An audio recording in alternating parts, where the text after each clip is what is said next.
Muy buenos días, tengan todos, amados hermanos. Dios les bendiga. Es un gozo estar el día del Señor en la casa del Señor, alabando su nombre. Gracias a Él por poner en nuestros corazones el querer como el hacer por su buena voluntad. Les invito en esta mañana a abrir sus Biblias. Estaremos en el Evangelio de Marcos, como usted ya sabe. Estamos en el capítulo 9 y empezaremos ahora a explicar, a exponer, a predicar los versículos del 30 hasta el 37 en este mensaje titulado Si alguno quiere ser el primero. Y dice así la palabra de Dios. Habiendo salido de allí, caminaron por Galilea y no quería que nadie lo supiese, porque enseñaba a sus discípulos y les decía: El Hijo del Hombre será entregado en manos de hombres y le matarán, pero después de muerto resucitará al tercer día. Pero ellos no entendían esta palabra y tenían miedo de preguntarle. Y llegó a Capernaum, y cuando estuvo en casa les preguntó: ¿Qué disputabais entre vosotros en el camino? Mas ellos callaron, porque en el camino habían disputado entre sí quién había de ser el mayor. Entonces él se sentó y llamó a los 12 y les dijo: Si alguno quiere ser el primero, será el postrero de todos y el servidor de todos. Y tomó a un niño y lo puso en medio de ellos, y tomándole en sus brazos les dijo: El que reciba en mi nombre a un niño como este, me recibe a mí, y el que a mí me recibe, no me recibe a mí, sino al que me envió. Oremos. Señor Padre Santo, te damos las gracias. De nuevo, Señor, inmerecidamente nos has concedido de tu amor, Señor. Inmerecidamente hemos sido salvos por la fe en tu nombre. Padre Santo, te pedimos que nos ayudes ahora, Señor, a ser imitadores de ti. Te pedimos, Señor, que por tu palabra produzcas en nuestro corazón, Señor, la humildad necesaria para seguirte, imitándote a ti, que eres manso y humilde de corazón. Te pido por todos aquellos que están escuchando este mensaje aquí o a través de los medios digitales, Padre, de tal forma que si no ha puesto su fe en ti, Señor mío, obres fe salvadora en ellos. En el nombre de Jesús te lo pedimos. Amén. ¿Pueden tomar asiento, mis hermanos?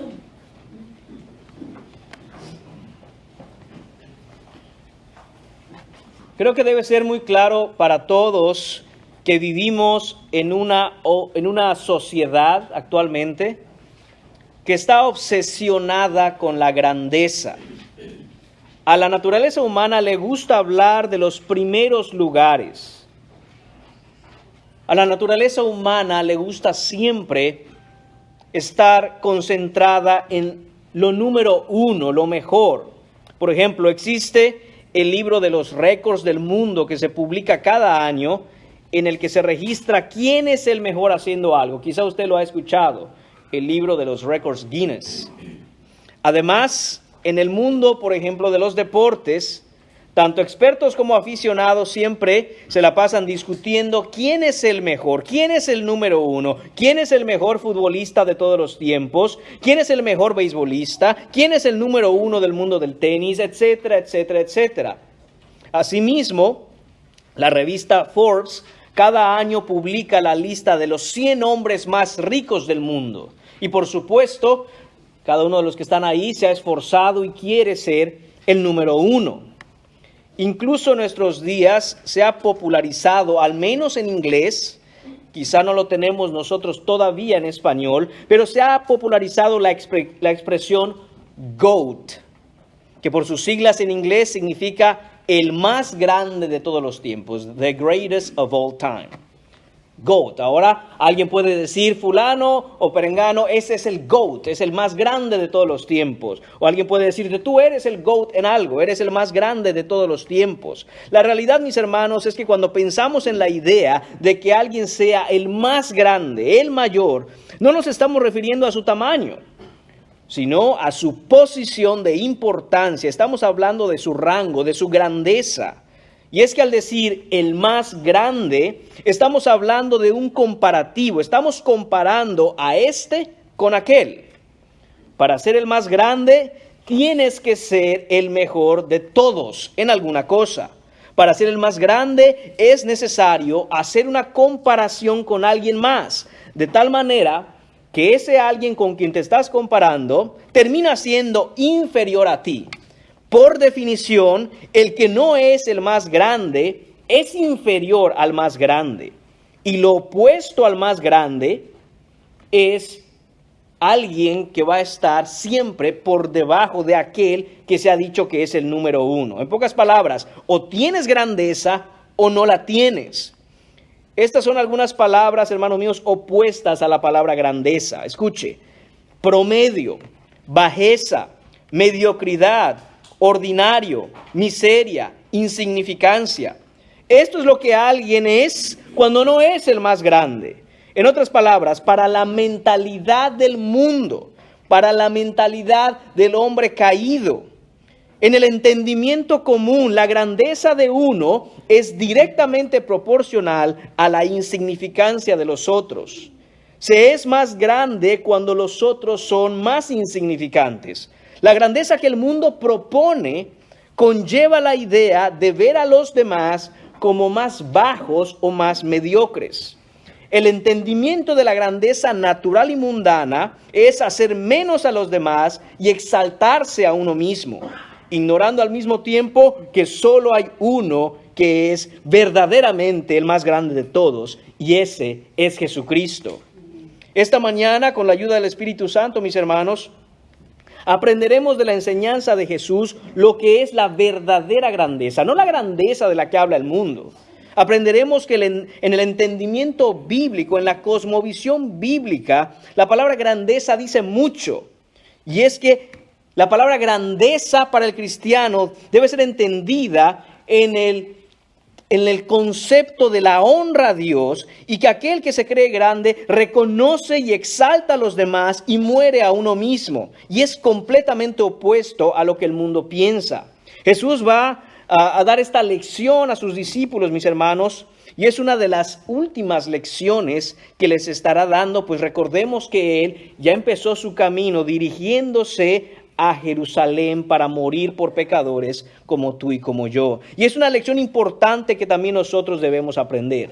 Así que veamos el primer punto en esta mañana. Está en los versículos 30 a 32 y se titula La enseñanza que no quieren oír. Hablando de los discípulos, hay una enseñanza y esta enseñanza es difícil para ellos, es una enseñanza que no quieren oír. Dice los versículos 30 y 32, habiendo salido de allí, este es Jesús y sus discípulos, ¿salido de dónde? Salido de aquel lugar en donde tuvo la situación con el endemoniado, con el joven endemoniado que fue liberado, fue sanado. Dice que habiendo salido de ahí, caminaron por Galilea.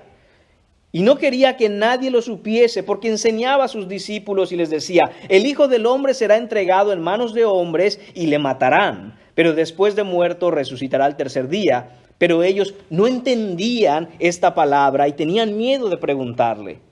Lo que está pasando aquí, hermanos míos, es que ellos salen del área de Cesarea de Filipo y llegan a Galilea. Recordemos siempre, hermanos míos, Jesús está en el camino ya directo. De frente tiene la cruz del Calvario y es ahí a donde se dirige. Ha llegado a la parte más norte de su ministerio y ahora está en sentido contrario, bajando hacia el sur, pasando por Galilea y enfrentando delante de él el camino que lo llevará a la cruz. Además, no quiere que la gente de Galilea le vea, ni a él ni a sus discípulos. ¿Por qué razón? Porque su ministerio ahí ha terminado. Su ministerio ahí ha concluido. Sin embargo, la enseñanza a sus discípulos continúa de manera personal y en privado. Y esa es una de las primeras cosas que debemos entender. Esta enseñanza, hermanos míos, que tenemos hoy en las páginas de nuestra Biblia, en este pasaje específico, es para discípulos del Maestro. Es para cristianos. Aquel que no es cristiano y escucha esto va a pensar dos cosas sí o sí. Primero, que es imposible hacer lo que el Señor pide. Y en un sentido tienen razón. Sin la obra del Espíritu Santo en nuestras vidas, lo que vamos a ver esta mañana es imposible de hacer. Pero por otra parte, el inconverso que escucha una lección como la que está dando Jesús en esta mañana, puede pensar erróneamente que esto es lo que tiene que hacer para ganarse la salvación, para ganarse su boleto de entrada al cielo. Y eso es simple y sencillamente inconcebible para un cristiano. Pues el cristiano sabe que no hay una cosa que pueda hacer para ganarse la salvación, sino que es solo por gracia. Entonces, hermanos míos, recordemos esto durante toda la predicación.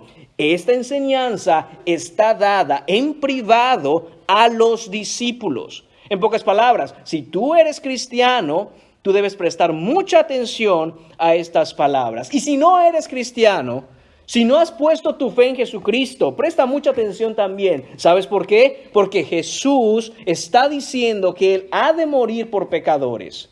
¿Por qué ha de morir por pecadores? Creo que nuestro hermano que abrió el servicio ya lo ha dicho. Porque la ira de Dios fue derramada encima de Jesucristo para no ser derramada encima de aquellos que ponen su fe en Él. ¿Qué les enseñaba Jesús? Les enseñaba acerca de su muerte. En el mismo pasaje, pero narrado por Lucas, hermanos, vemos cómo claramente Jesús hace un énfasis en que los discípulos tenían que entender esta enseñanza, en que deben aprender esta instrucción que está dando Jesús. Es la segunda vez que Jesús está hablando de su muerte. En Lucas 9:44 dice: haced que os penetren bien en los oídos estas palabras. Este es Jesús hablando a sus discípulos y le está diciendo, tienen que comprender esto, tienen que aprender esto, tienen que prestar atención. Dice, porque acontecerá que el Hijo del Hombre será entregado en manos de hombres. Pero los discípulos, mis hermanos, no entienden o no quieren entender. Tenían miedo de preguntarle, dice el versículo. En otras palabras, no querían oír más al respecto porque tenían miedo de llevar esta enseñanza acerca de la muerte de Jesús a sus últimas consecuencias. Temían conocer más acerca de la muerte de Jesús y reconocer que hay implicaciones muy profundas. Es decir, hay consecuencias acerca de esta enseñanza que ellos tenían que enfrentar y llevar a cabo. Y son muy controversiales y son muy duras y mejor no quieren escuchar. Es como aquel hombre que de pronto empieza a sentirse mal. Es como aquella persona que empieza a tener un dolor muy extraño y en vez de ir al doctor por miedo a un diagnóstico catastrófico, simplemente se aguanta y dice, esperemos que se vaya, pensando que si se aguanta desaparecerá. Dicho sea de paso, hermanos míos, no haga eso. Vaya a ver al doctor. Pero esto es lo que están haciendo los discípulos. Están diciendo, ignoremos esto que está diciendo Jesús. Quizás si lo ignoramos, Jesús en algún momento dejará hablar de eso y continuaremos nuestra vida y ministerio tranquilos.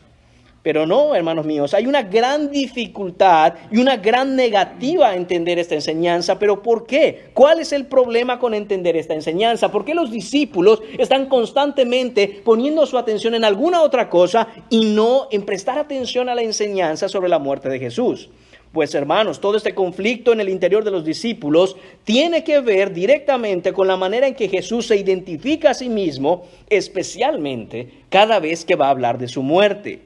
Él utiliza la frase, el Hijo del Hombre. Es lo que hizo Jesús cuando habló en el capítulo 8 acerca de su muerte. Es necesario que el Hijo del Hombre. Esta es la segunda vez que habla Jesús acerca de su muerte y utiliza de nuevo el título, el Hijo del Hombre. En el capítulo 10, Él volverá a enseñar acerca de su muerte y se identificará a sí mismo como el Hijo del Hombre. Pero ¿qué hay acerca del Hijo del Hombre que causa tanto conflicto en la mente de los discípulos? Esto bien, hermanos míos, recordémoslos, no es un invento de Jesús. Esto lo toma Jesús y está citando, usando el pasaje de Daniel capítulo 7, versículos 13 a 14. Y dice, este es Daniel teniendo una visión. Miraba yo en la visión de la noche y he aquí que con las nubes del cielo venía uno como un hijo del hombre, que vino hasta el anciano de días y le hicieron acercarse delante de él. Y atención, versículo 14, esto es lo que los discípulos tienen en mente.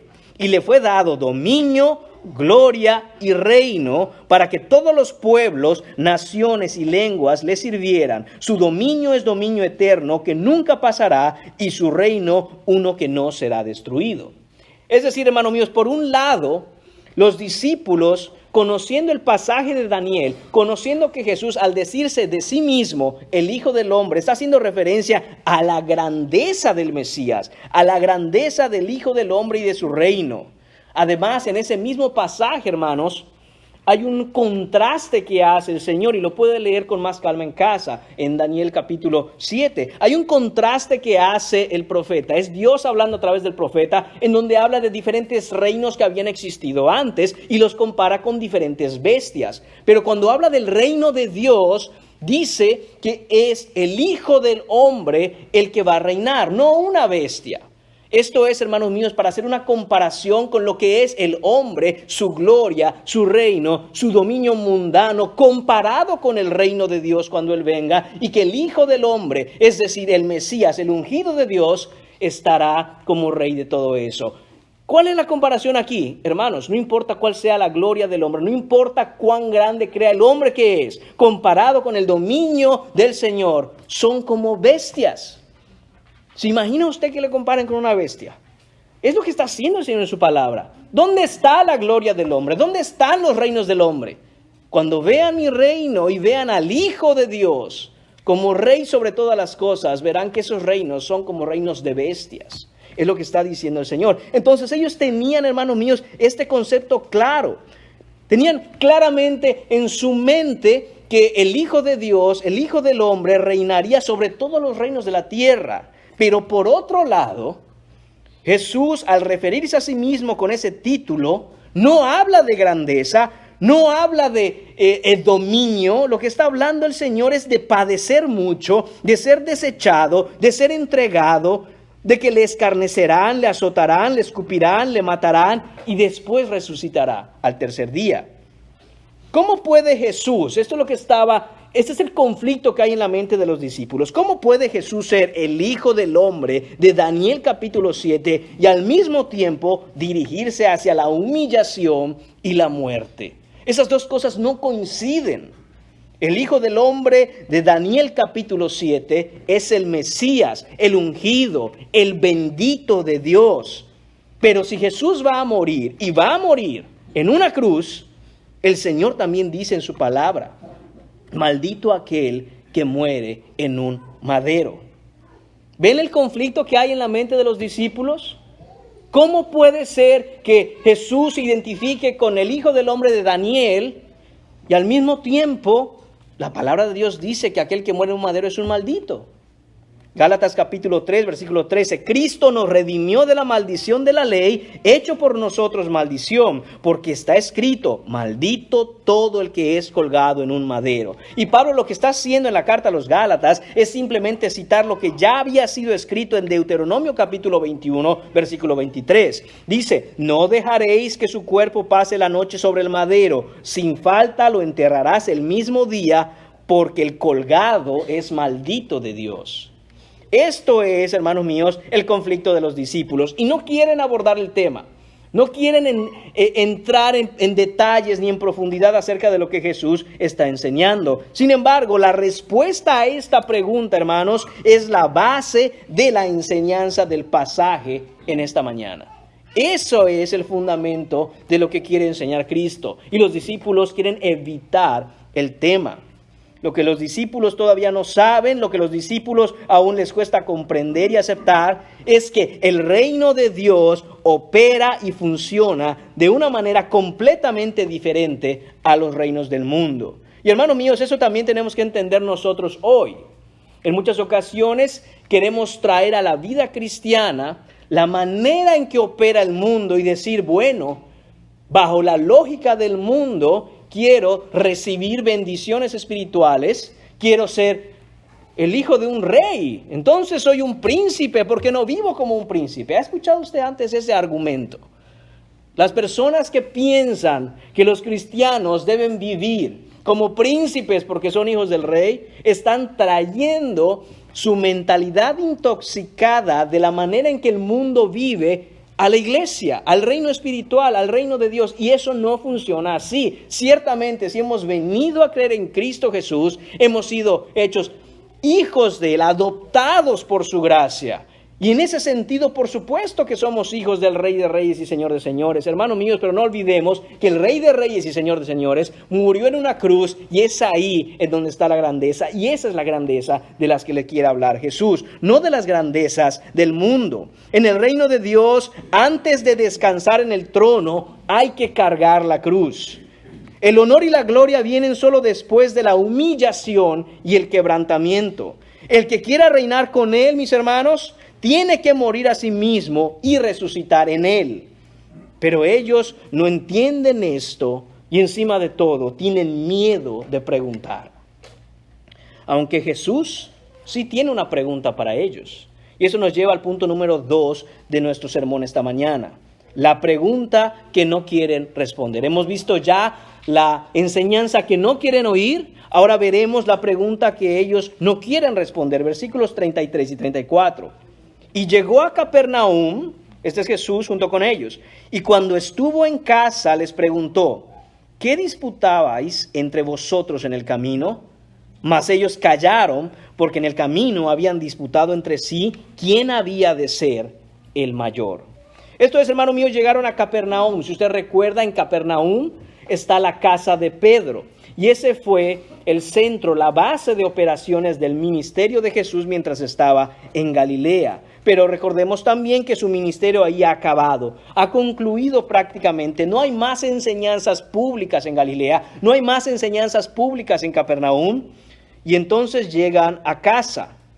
Esta casa, muy altamente probable, se está refiriendo a la casa de Pedro. Yo sé que la Biblia no dice que esa es la casa de Pedro, pero es ahí donde está la casa de Pedro. Y dice además el texto, cuando llegaron, dice en casa, cuando estuvo en casa. No cuando llegó a una casa, sino que no hay un artículo indefinido. Está hablando de la casa, altamente probable la casa de Pedro. ¿Qué es lo que está pasando? En la narración bíblica de Marcos, hermanos míos, quedan algo así como unos 6 meses aproximadamente antes de que Jesús suba a la cruz. Entonces llegan a Capernaum y deciden tomar un descanso. Ya que está la casa de Pedro ahí, deciden tomar ese descanso y van ahí. Pero en el camino entendemos que los discípulos van rezagados con respecto a Jesús. Jesús va delante de ellos, porque el versículo 33 dice que ya en casa Jesús les pregunta qué es lo que discutían en el camino. Eso quiere decir, hermanos, que mientras Jesús, como nos dice también Lucas, había afirmado su rostro para ir, determinado a ir a Jerusalén, con un paso ligero, rápidamente dirigiéndose a su destino, los discípulos venían un poco rezagados atrás, discutiendo cualquier otra cosa. Y Jesús les pregunta, ¿qué discutían en el camino? ¿Qué es lo que estaban hablando ustedes? Puede imaginar, hermano o hermana, cómo este grupo de 12 hombres iba discutiendo en el camino mientras Jesús con paso firme se adelantaba e iba delante de ellos. Jesús sabe perfectamente qué estaban discutiendo ellos. Lucas 9:47 nos dice, y Jesús, percibiendo los pensamientos de sus corazones, es decir, Jesús sabe perfectamente qué están hablando, pero los interroga para crear la ocasión de enseñarles algo muy importante. El versículo 34 dice, mas ellos callaron. Ellos callaron, ellos sabían que la discusión que estaban teniendo era una discusión ridícula. En ese momento quizá no lo vieron así. En ese momento, enfrascados en la discusión, no les importó si Jesús va adelante, no les importó qué había enseñado el maestro, no les importó el hecho de que Jesús quiere hablarles de su muerte, sino que su mente estaba en la grandeza del reino venidero y sobre todo, ¿quién iba a ser el mayor en ese reino? ¿Quién iba a ser el mayor? Y no pararon de discutir hasta que llegaron a casa. Y en casa Jesús les dice, ¿qué disputaban en el camino? ¿Qué discutían? Hermanos míos, es como aquel momento en donde uno sabe que no debe comer demasiado. Sabe que es glotonería, es gula, comer en exceso. Pero tienes la comida enfrente y no paras. Hermanos, eso es pecado. Y lo mismo está pasando aquí. Ellos saben que la discusión que tuvieron acerca de ser el mayor es pecaminosa. No debían estar discutiendo esas cosas, sobre todo a la luz de que Jesús quiere hablar de su muerte. Y ellos pensando, ¿quién será de nosotros el mayor en el reino? Pero a causa de ese egoísmo, a causa de ese orgullo en sus corazones, ellos no se detienen y siguen en la discusión de nuevo hasta que Jesús los confronta ya en casa y les dice, ¿qué tanto discutían?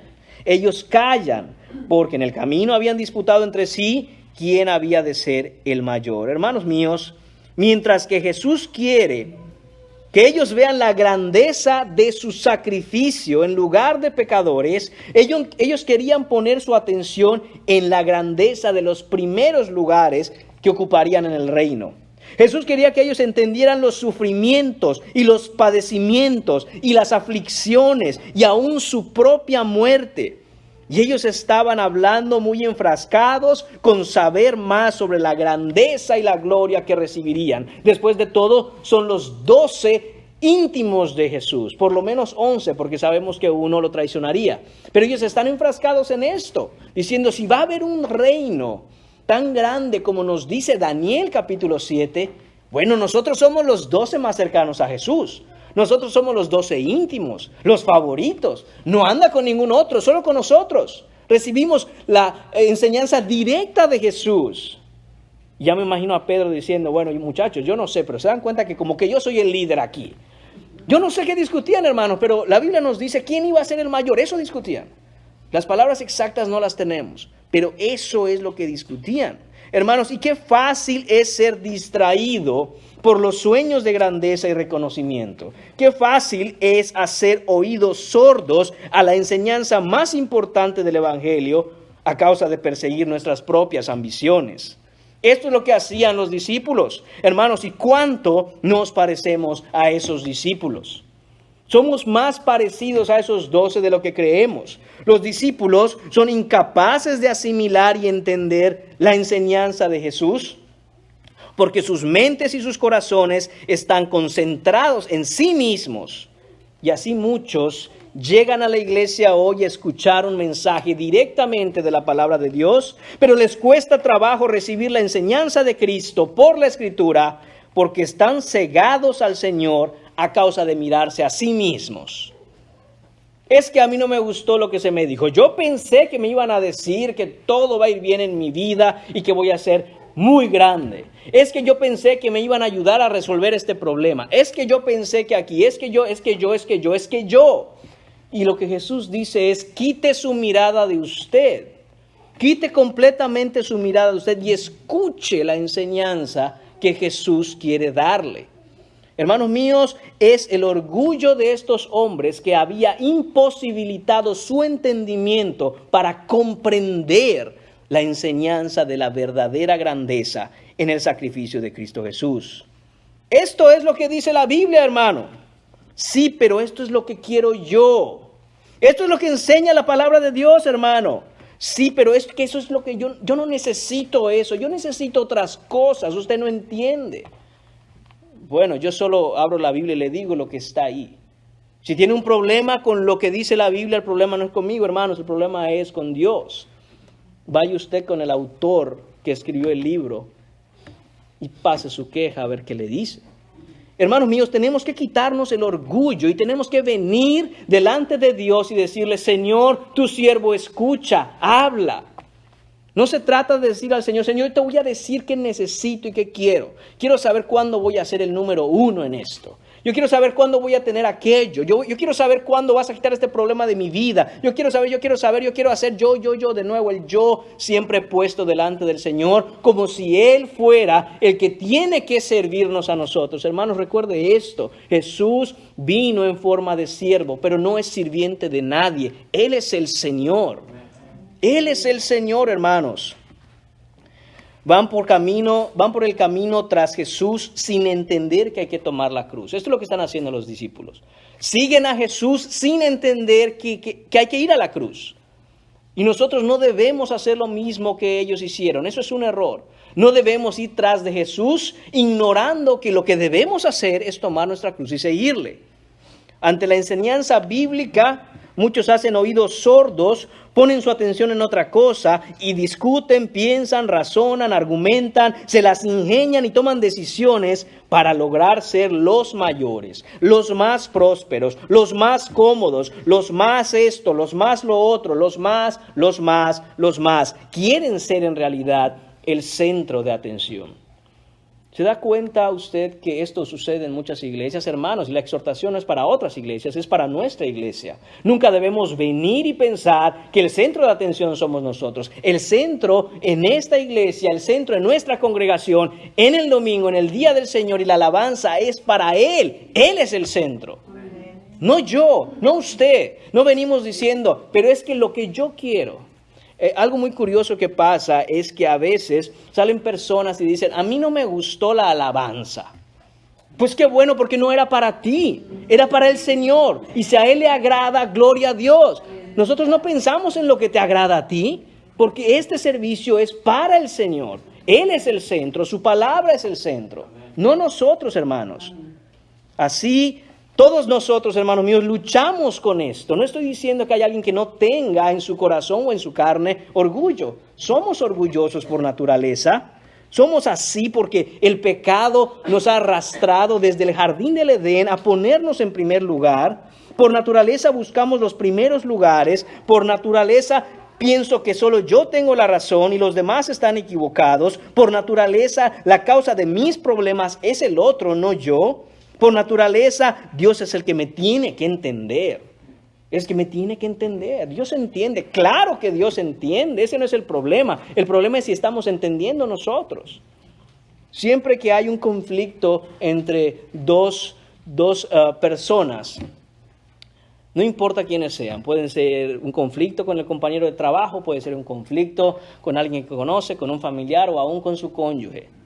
Siempre el orgullo de la carne dice, él es el problema, ella es el problema, es que le voy a pasar la lista de todas las cosas que él hace, es que le voy a pasar la lista de todo lo que ella hace. Hermanos míos, ese es nuestro gran problema. Este es el problema de los discípulos y este es el problema nuestro orgullo. El orgullo en su máxima expresión es no querer oír la enseñanza del maestro. ¿Hay algo más orgulloso que eso? Que el Señor quiera darnos una enseñanza y nosotros decirle, no, gracias Jesús, no la necesito. Porque aunque no lo decimos con nuestras palabras directamente, nuestra actitud demuestra que ante la enseñanza de Jesús queremos hacer oídos sordos y no necesitamos eso. Jesús, guárdate tu enseñanza para otro día. Estoy muy bien como estoy. ¿Qué me puedes aconsejar tú? Eso es una expresión de orgullo muy grande, hermanos míos. De hecho, dos son las muestras de un alto grado de orgullo. La segunda es aquellas personas ciegas a su propio orgullo que dicen, mi virtud más grande es que soy muy humilde. ¿Perdón? Sí. Y la verdad es que yo me miro y yo veo que soy bien humilde, yo no tengo orgullo. El problema con esto, hermanos míos, es que el orgullo nos ciega a ver qué tan orgullosos somos. Y para detectar el orgullo tenemos que tener una visión 20-20. Tenemos que tener una mirada bien exacta. Pero es precisamente eso lo que el orgullo ataca. De tal forma que cuando le dices, ¿eres orgulloso? No. De hecho, yo soy bien humilde. No me había dado cuenta qué tan humilde soy. Ahora, la primera expresión de orgullo, la más grande, en su máxima expresión, es de nuevo, no escuchar al maestro, no querer acercarnos a Cristo, creer que se puede vivir sin Dios. ¿Cuán grado de orgullo es eso, hermanos? Que creemos que podemos vivir sin Dios, sin su enseñanza y sin su palabra. Y es importante, hermanos, extremadamente importante, combatir con el orgullo de nuestra vida. Nadie verá el reino de Dios mientras siga abrazando su orgullo. Nadie, hermanos míos, verá el reino de Dios mientras siga abrazando su orgullo. O abrazas a Cristo o abrazas tu ego, pero es imposible abrazar a los dos al mismo tiempo. Porque el orgullo infla, hincha, engrandece, hace enorme el ego humano. Pero la puerta al camino de la salvación es estrecha, muy estrecha. Y nadie hinchado por el orgullo es capaz de entrar por ahí. Porque no caben. Esos Los hinchados de orgullo siempre tienen que andar por el camino espacioso. Es el único camino en donde pueden caminar, y ese camino espacioso los lleva a la perdición. Les voy a dar algunos versículos, hermanos, de lo que el Señor habla acerca del orgullo, de la soberbia, de la vanagloria de la vida. El temor de Jehová es aborrecer el mal, la soberbia y la arrogancia, el mal camino, y la boca perversa, dice el Señor, aborrezco. Proverbios 8:13. El Señor aborrece a la persona orgullosa. Cuando viene la soberbia, viene también la deshonra. Proverbios 11:2. Ciertamente la soberbia concebirá contienda, mas con los avisados está la sabiduría. Proverbios 13:10. La soberbia del hombre le abate, pero al humilde de espíritu sustenta la honra. Proverbios 29:23. Jeremías 50:31 dice, he aquí, este es Dios hablando, he aquí estoy contra ti, arrogante, declara el Señor Dios de los ejércitos, porque ha llegado tu día, la hora en que te castigaré. Santiago 4:6 dice, Dios resiste a los soberbios, pero da gracia a los humildes. Hermanos míos, es necesario que nosotros hagamos un alto en el camino y vayamos a la Escritura y comparemos lo que la Escritura dice acerca de la humildad, acerca de no ser orgullosos, de no ser soberbios, y mirar cómo estamos viviendo. Y recuerde, no simplemente se trata del hecho de que yo esté viviendo de una manera orgullosa o soberbia delante de los demás. La pregunta es, ¿estoy viviendo de una manera orgullosa y soberbia delante de Dios? ¿Cómo estoy viviendo delante de Él? De nuevo, la expresión más grande de soberbia y orgullo en el ser humano es creer que puede vivir sin Cristo. ¿Cómo estás viviendo tú? ¿Estás viviendo sin Cristo? Es una expresión muy alta de soberbia, porque nadie puede hacer eso y terminar bien. Y en esta mañana estoy aquí para prevenirte, para avisarte, para decirte, deja tu soberbia, deja tu orgullo y humíllate delante del Señor, porque Él no echa fuera a un corazón contrito y humillado. Pero recuerde, a los soberbios Dios los resiste. Pasemos al punto número 3 en esta mañana. Está en el versículo 35. Esta es la instrucción que no pueden desechar. Esta instrucción no pueden ponerla en la basura. Esta instrucción, lo que va a decir el Señor, lo que va a enseñar el Señor, no es para desecharse. Dice el versículo 35. Entonces Él se sentó y llamó a los 12 y les dijo. Hermanos míos, Jesús tomó asiento. Jesús se sentó. Esta es la postura del maestro cuando está a punto de enseñar. Esta es la costumbre rabínica. La costumbre de los maestros de Israel era esta. Ellos se sentaban, sobre todo cuando estaban a punto de enseñar algo muy importante. En nuestros días, el predicador, como en esta mañana, está de pie mientras los oyentes están sentados. Pero en los tiempos de Jesús, la costumbre era que el maestro se sentara y los estudiantes escucharan de pie. Esto es lo que ocurrió en el Sermón del Monte, por ejemplo, cuando Jesús va a dar una enseñanza extremadamente importante. Y esta es una enseñanza extremadamente importante. Toma asiento. Los estudiantes, los discípulos, enseguida comprenden esto y captan esto de nuevo, porque es la costumbre rabínica. Y entonces se ponen de pie y prestan atención. Y les dice, si alguno quiere ser el primero, será el postrero de todos y el servidor de todos. Jesús llama a los 12. Al sentarse, los discípulos se ponen de pie, saben que va a haber una enseñanza y el maestro los llama, les dice esto. ¿Qué enseñanza tan profunda, hermanos míos, en una frase? Jesús no necesita 10 horas para explicar algo. Él es el maestro por excelencia, la perfección de su sabiduría. En una frase les dice, toda esa discusión que llevaban en el camino, yo tratando de enseñarles acerca de la verdadera grandeza que hay en el sacrificio de mi muerte, y ustedes pensando que quién va a ser el número 1, quién va a ser el mayor. Escuchen, si alguno quiere ser el primero, será el postrero de todos y el servidor de todos. El primero aquí, hermanos míos, se refiere a ser el más reconocido en el reino, porque eso es de lo que estaban discutiendo.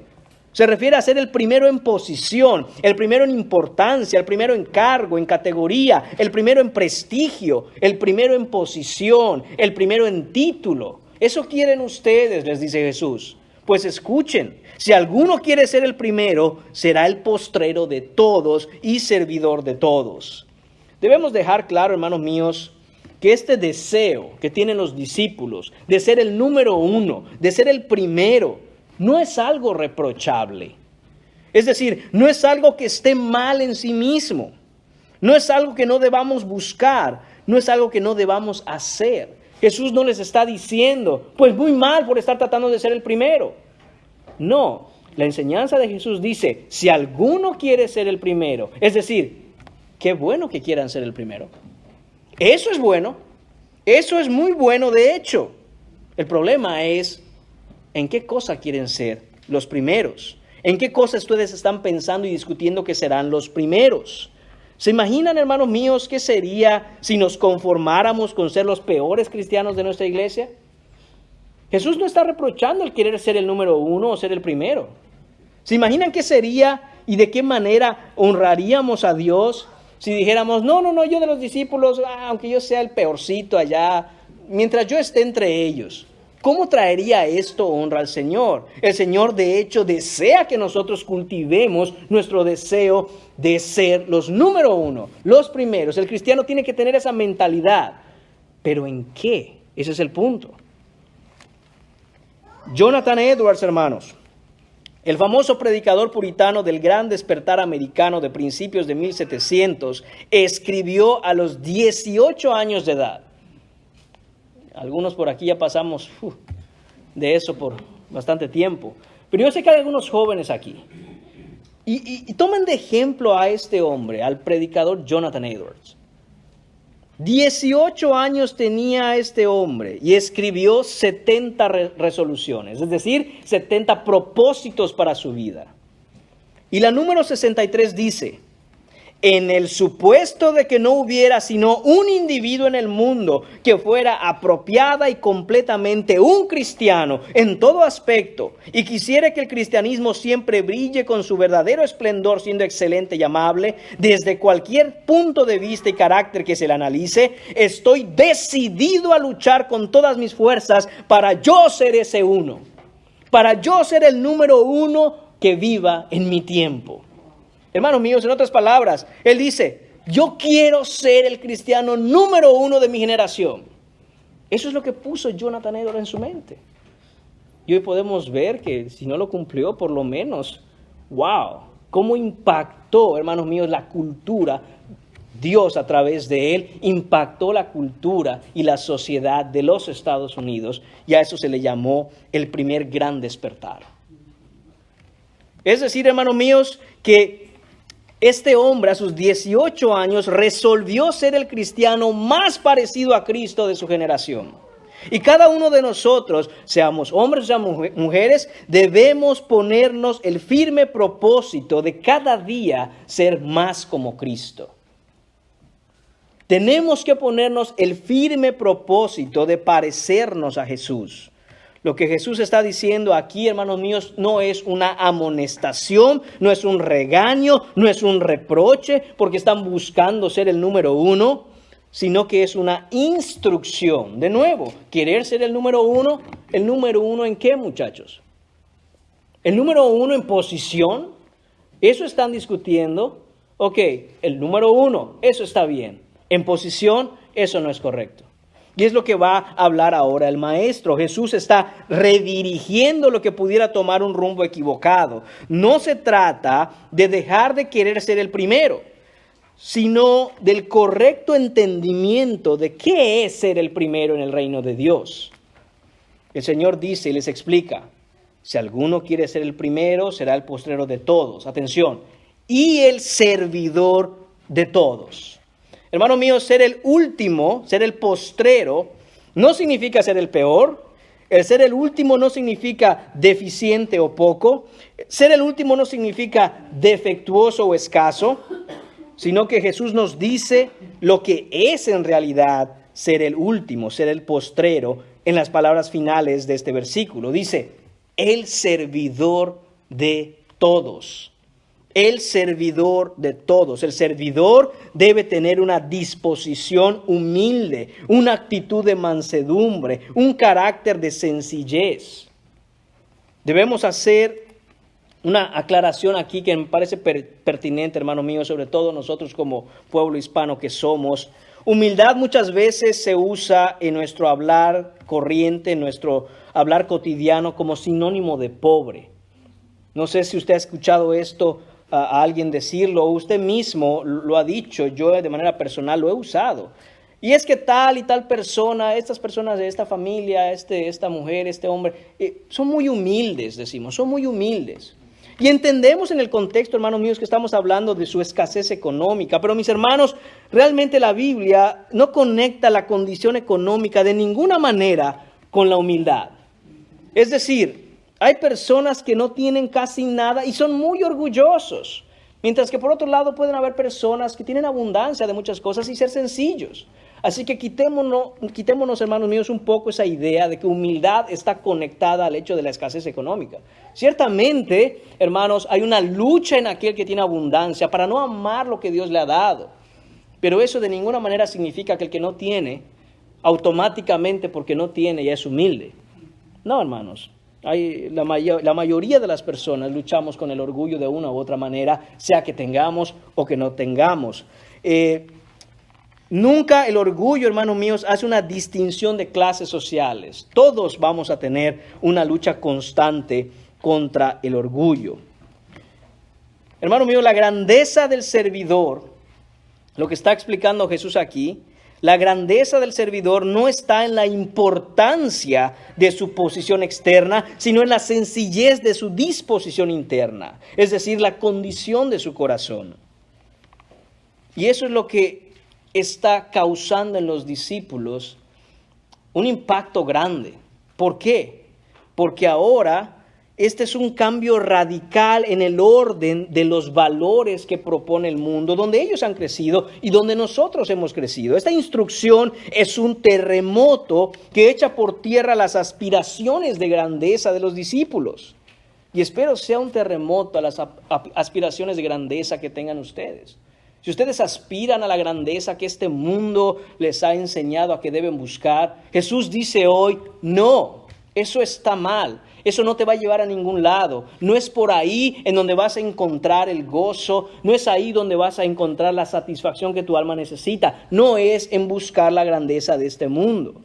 Esta instrucción, hermanos míos, es dura para ellos porque estaban imaginando, cada discípulo ahí estaba imaginando que aquel que fuera el primero, el mayor de todos, tendría a los otros discípulos sirviéndole. Ese era el punto de la discusión. Pedro pensando, voy a tener a Juan, voy a tener a Tomás, a los hijos de Zebedeo aquí. Yo soy el más cercano a Jesús. Y cada uno de ellos pensando lo mismo.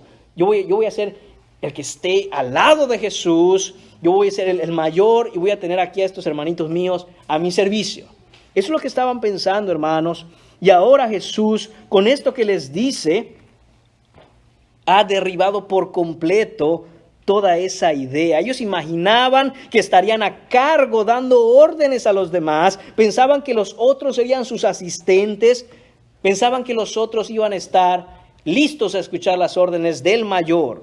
El problema es, hermanos míos, que en la mente de estos discípulos todavía se está gestando, está creciendo el verdadero entendimiento del Evangelio. Ellos todavía están renovando su mente, todavía están desintoxicándose de las ideas del mundo. Ellos todavía pensaban que ser el primero significaba ser servido por los demás, pero ahora están aprendiendo que no es así en el reino de Dios. Y si usted quiere vivir en el reino de Dios, deseche todo eso.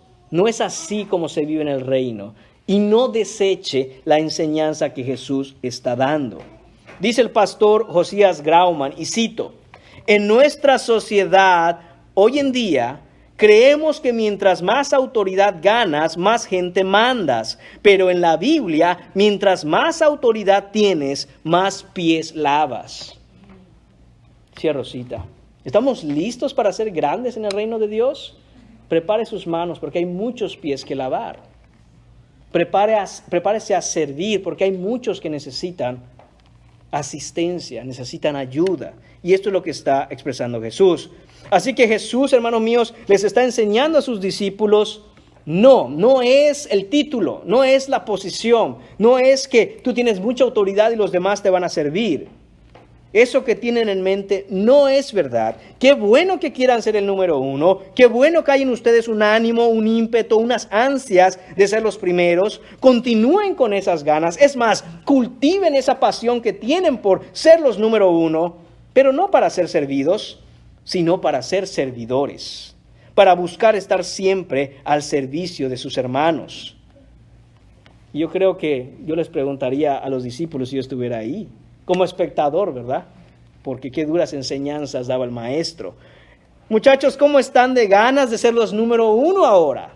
Ahora que los papeles se han invertido, ¿siguen teniendo el mismo ánimo, la misma fuerza? ¿Van a discutir? No, yo voy a servir. No, déjame servir a mí. No, déjame lavar los pies yo. ¿Tenemos el mismo espíritu de servicio? Ya que Jesús dice, ¿esos son los número uno en el reino?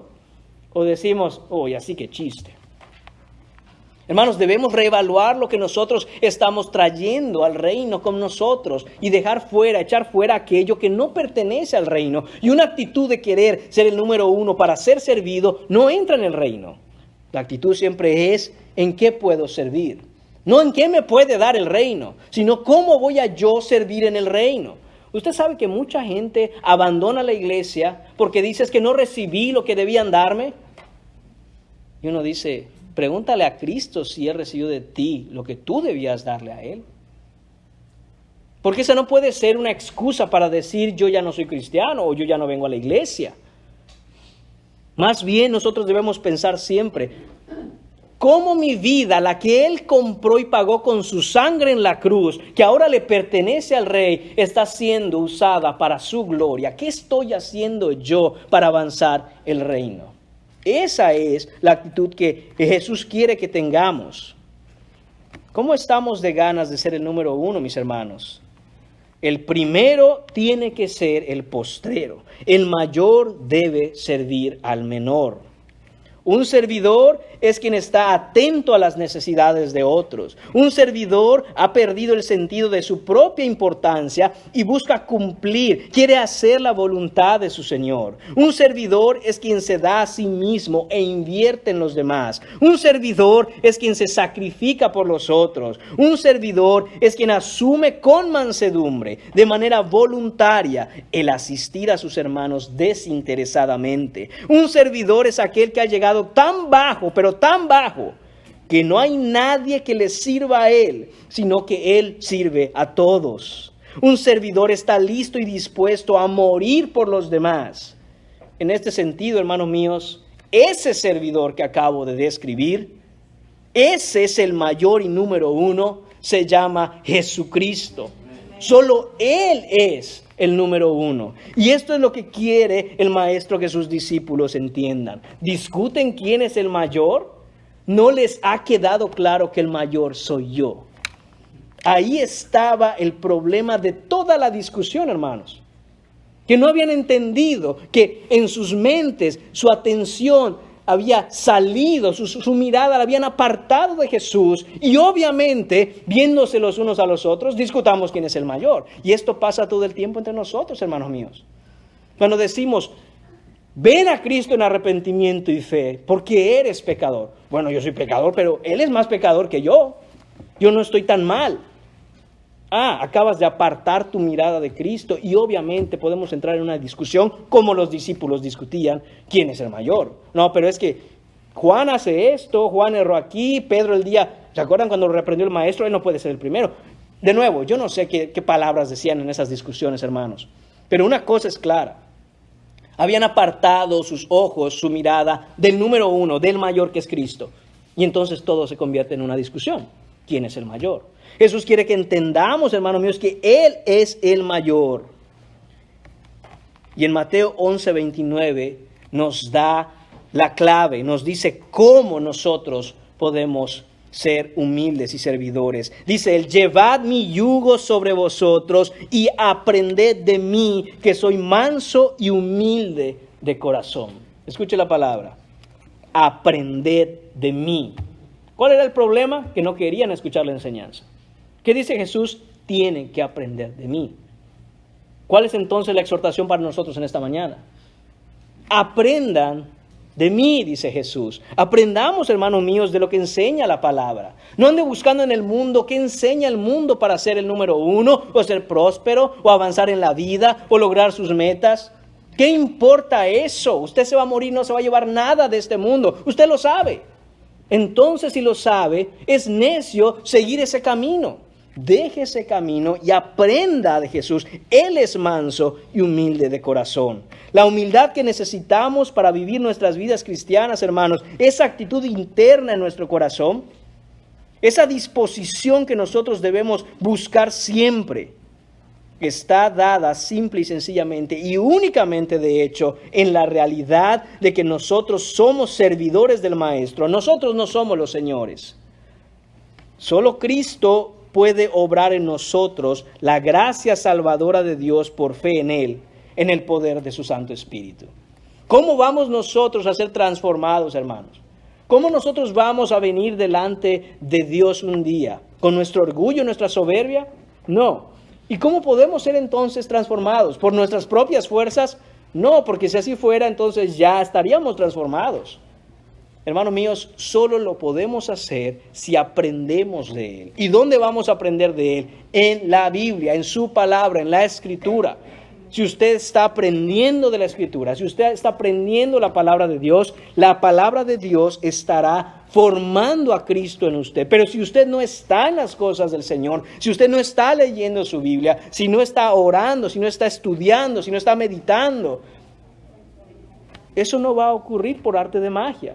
Y esa es nuestra exhortación hoy, hermanos. Tenemos que aprender de Él, que es manso y humilde. Es necesario que recibamos del Maestro la enseñanza de su palabra. No simplemente o meramente como una enseñanza que va a producir información en nuestra mente, sino que la palabra va a hacer su obra en nuestro interior, porque la palabra es viva y eficaz y nos va conformando al carácter de Cristo.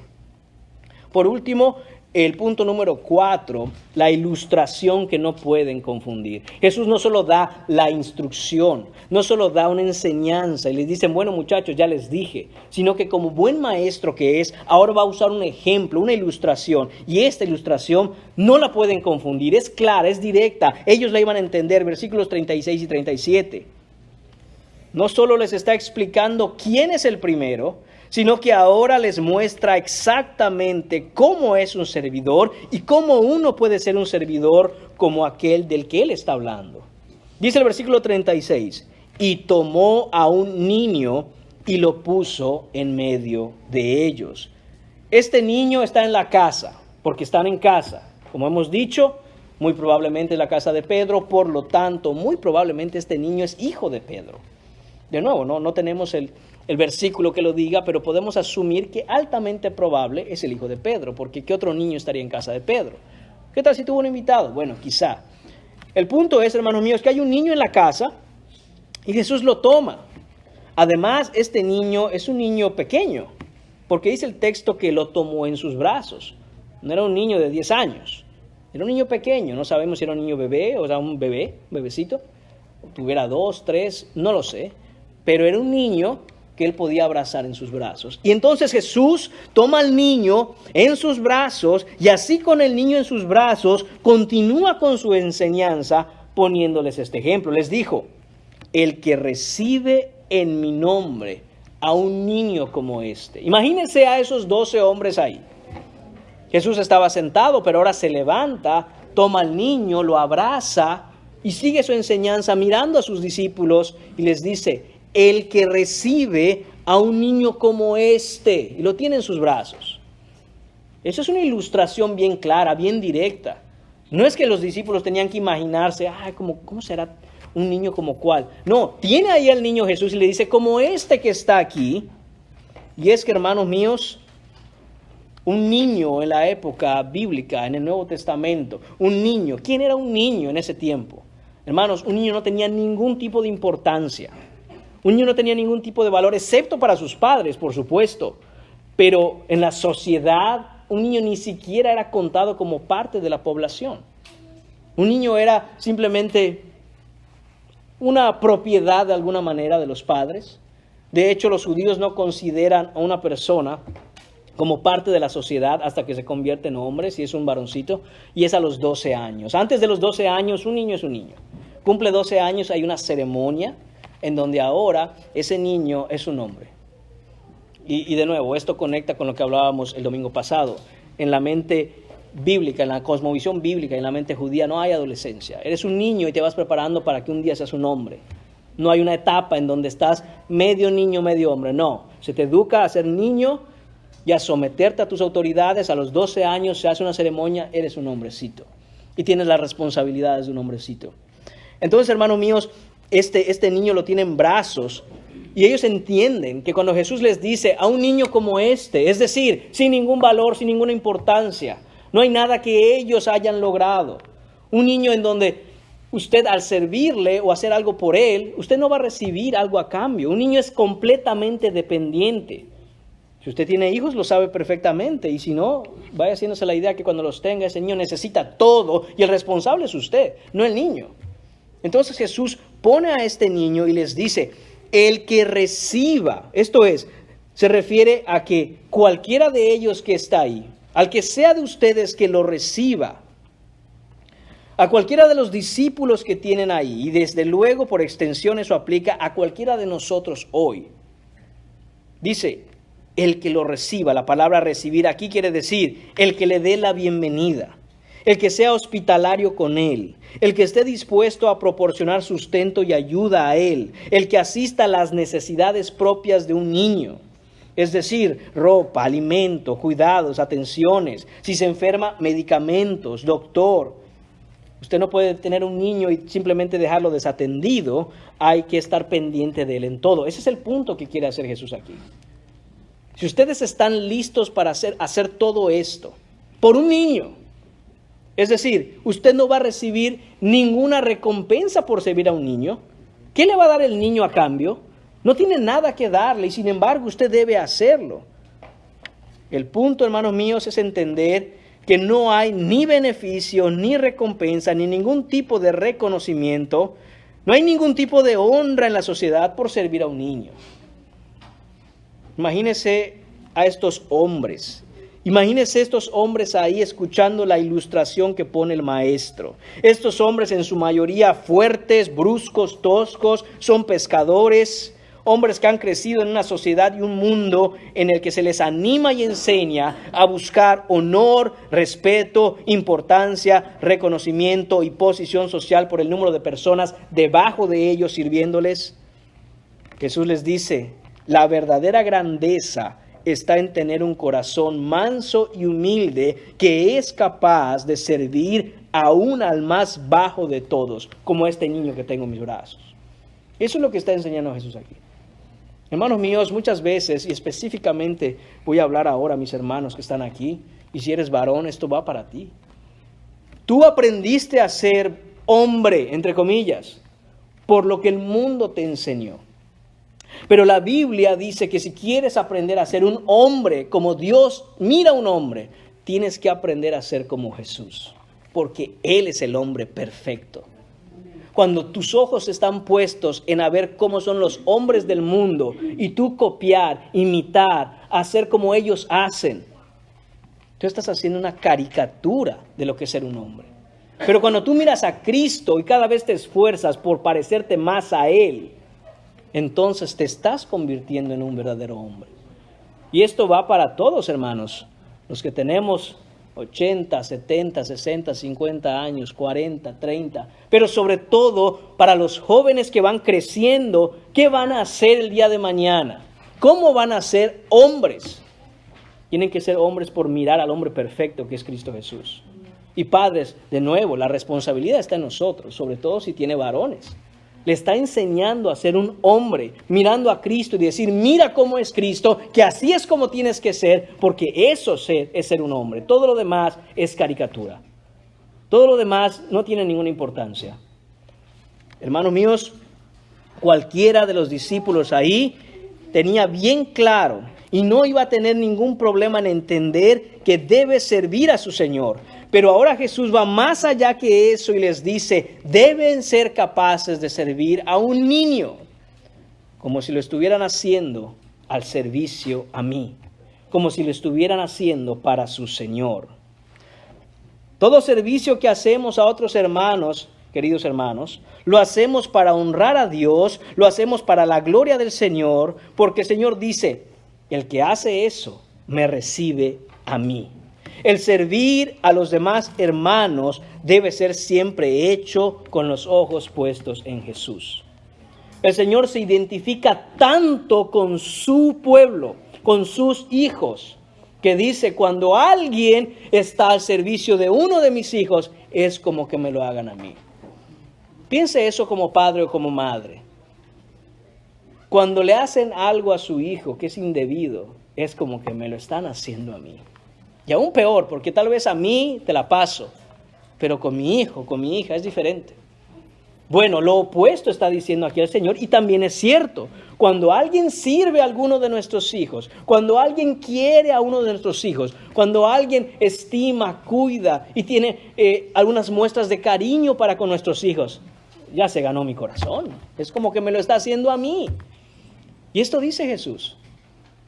De hecho, en Mateo capítulo 25, versículos 31 a 40, los voy a leer. Miren cómo Jesús se identifica con cada creyente, de modo que todo lo que hacemos por otros creyentes se lo hacemos a Él. Cuando el Hijo del Hombre venga en su gloria y todos los santos ángeles con Él, entonces se sentará en su trono de gloria y serán reunidas delante de Él todas las naciones y apartará los unos de los otros como aparta el pastor las ovejas de los cabritos.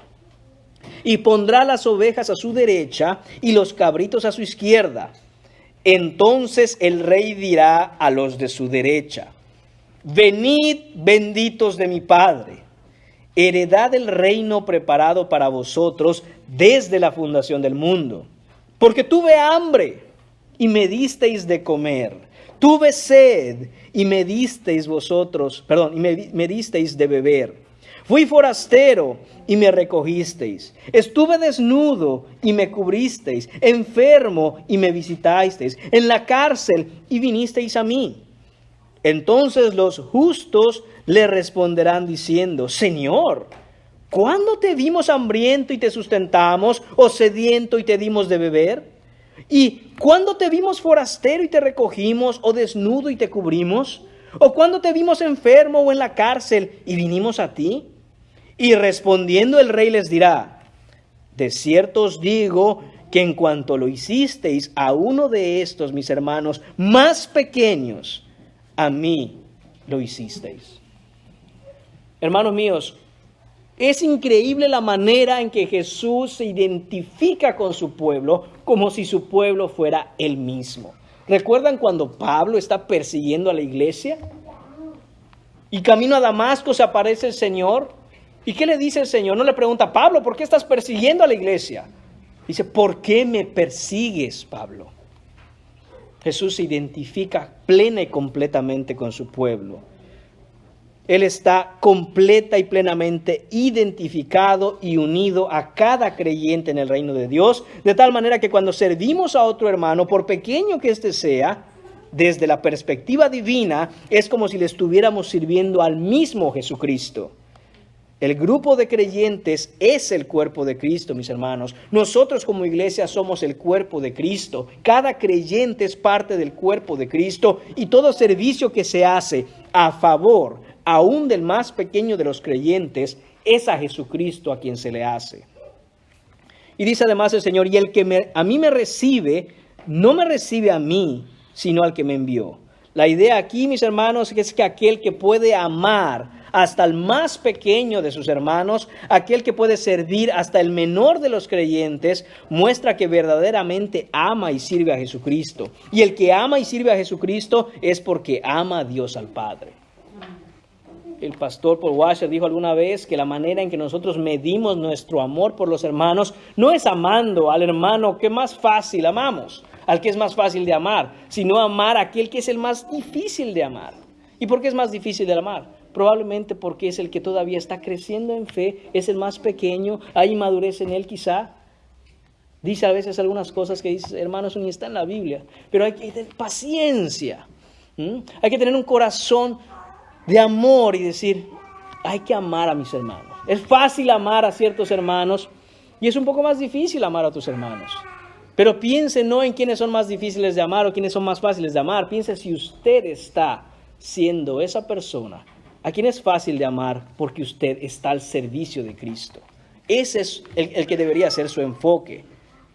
En 1 de Juan 4:20 dice, si alguno dice yo amo a Dios y aborrece a su hermano, es mentiroso.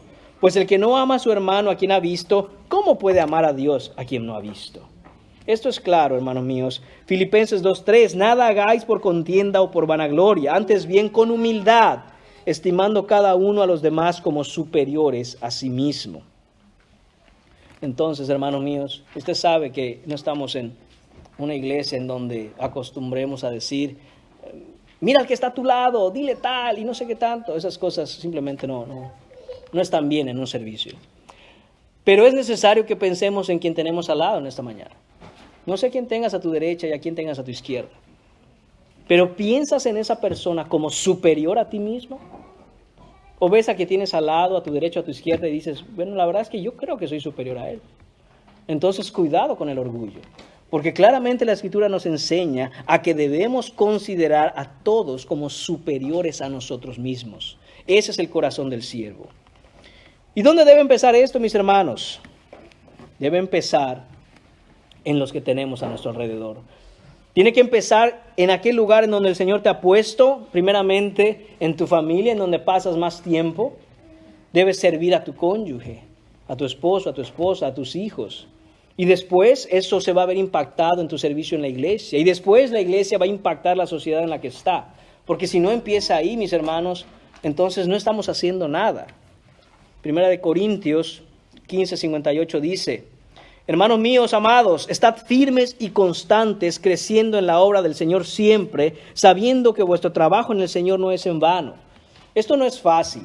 No es fácil servir a otros y tomar una postura de que todos son superiores a nosotros. Es difícil, hermanos, pero el Señor nos dice aquí en Corintios 15:58, no tenga sus esfuerzos en vanos. El Señor regresará, el Señor vendrá con su gloria y entonces Él reconocerá todo aquello que usted haya hecho, siempre teniendo la mira en Él. Espera, hermano mío, el día en que tu Señor vuelva y te diga, cada cosa que hiciste para ellos, a mí me la hiciste. Y ninguna de esas cosas las pasé por alto. Y ninguno de tus sacrificios por tus hermanos son cosas que pasaron desapercibidas para mí. Y ninguna de esas cosas las he olvidado. Cada cosa que hiciste en obediencia a mí, en servicio a ellos, a mí me la hiciste. Y mi galardón viene conmigo, dice el Señor. Para concluir, hermanos, ¿qué debemos aprender de todo esto? Si somos discípulos de Jesús, debemos ser servidores de todos, porque así glorificamos a Dios, esa es la voluntad de Dios para nosotros, así ayudamos a otros de tal manera que otros vean a Cristo en nosotros, y esto trae también validez a la fe que decimos profesar en Jesús. Esto ayuda a fortalecernos en el ejercicio de los dones que Dios nos ha dado, y además trae gozo a nuestro corazón, porque sabemos cuando servimos al Señor que Dios nos está usando. El Señor nos creó con el propósito de glorificarlo y cumplir con nuestro propósito divino tras Él, siguiéndole a Él en gozo. Y ese propósito es nuestro servicio. Fuimos creados para ser siervos suyos. Y hasta que no tomemos nuestra posición de siervos a Él, en Él y por Él, hermanos míos, estaremos perdiendo el tiempo y nada traerá verdadera paz y gozo a nuestro corazón.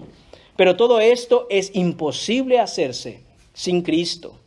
Nos es necesario, hermanos míos, nacer de nuevo en Él para poder vivir la vida de siervos que Él manda.